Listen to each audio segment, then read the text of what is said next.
जोंनिफ्राय मोनसे गोजोनथाव खौरां दा गोजोनथाव खौराङा बेनो जाहैबाय जोंनि नैबे हाथिसार ओनसोलनि जे मोनाबिलि पिकनिक स्पट बिनिफ्राय मोनसे गोजोनथाव खौरां जों फोरमायनो सानदों। बेनो जाहैबाय जोङो डिजे नाइट मोनसे प्रग्राम खालामनो एबा खुंनो सानदों। दा बेवहाय जोङो लकेलनिफ्रायबो आरो एसे गोजाननिफ्रायबो जों बेखौ लाबोनाय जागोन एबा लाबोगोन।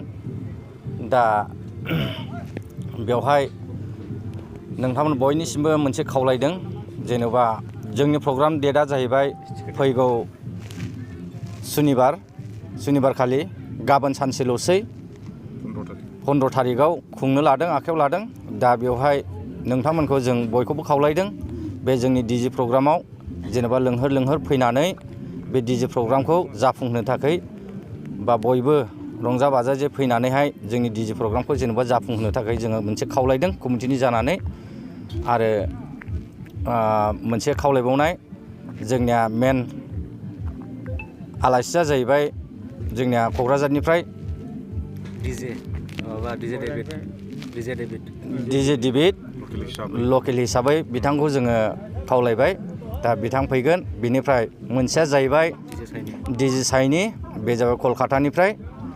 दा जोङो बे प्रग्रामखौ एकदमबारे फैगौ 15 थारिख सुनिबार खालि नाइट डिजे जोङो बुंनानै थाङोब्ला मथा मथि दा एसे लकडाउनाबो जाहां हिसाबै जोङो बेखौनो जोङो लास्ट खुंसारनो सानदों। बेनिखायनो बयखौबो खावलायदों, जोंनि रायजो राजा नोंथांमोन, बिदा फंबायमोन, बिब' बिनानावमोन, जेनेबा जोंनि बे डिजे प्रग्रामखौ जेनेबा जाफुंहोफैनो थाखाय खावलायदों।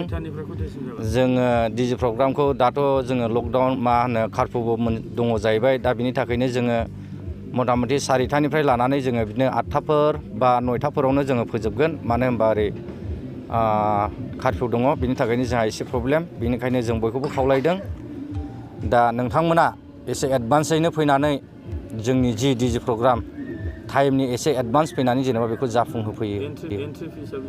एन्ट्रि फिसआ जोङो गेटआवथ' जोङो बाइकआ 50 थाखा लाखायो, ओमफ्राय गारि बे 4 हुइलारखौ जोङो 200 थाखा लायो। बेनिफ्राय ओरैहाय सिङाव जि प्रग्रामाव हाबगोन बिथांमोननिखौ जोङो बे नाइट प्रग्रामाव हाबनायखौ जोङो 300 करि लानाय जागोन। माने जोङो ओरैबायदि लास्ट खुंनो आखायाव लादों, माने एसे गोजाननिफ्रायबो दं नालाय, जोङो सिगांबो लकेलनि जों खुंबाय। दा बेनिखायनो जोङो एसे लकेलखौ बयबो नुबाय थानाय हिसाबै जोङो दा गोसो होनानै रंजा बाजा फैनानै जेनेबा जाफुंहोफैयो। आदसा, बे जोंनि जि दिनाव डिजे प्रग्राम जागोन बे दिनाव जेनेबा आं खावलायदों कमिटिनि जानानै जोंनि जि फंबाय बिनानावमोन, जोंनि बाबुमोना फैगोन जोंनि डिजे प्रग्रामखौ जाफुंहोनो थाखाय। जेनेबा बेवहाय जोंनि कमिटिनि डिसिसन बायदि जोङो खामानिखौ जों मावगोन। आरो जि फंबाय बाबुमोना फैगोन, बिदा फंबायफ्रा फैगोन, बिसोरो जेन अभार लोंनानै जेनेबा गावखौनो कन्ट्रल लानो हालायि बेफोरबायदि लोंनानै फैयोब्ला जों बिथांमोनखौ जोङो एसे माबा खालामनाय जागोन, जेनेबा जों हाबनो होनाय जानाय नङा। बेनिखायनो खावलायहरखादों नोंथांमोना जेनेबा साइलेन्टयै फैनानै जोंनि डिजे प्रग्रामखौ साइलेन्टयै जेन जाफुंहोयो।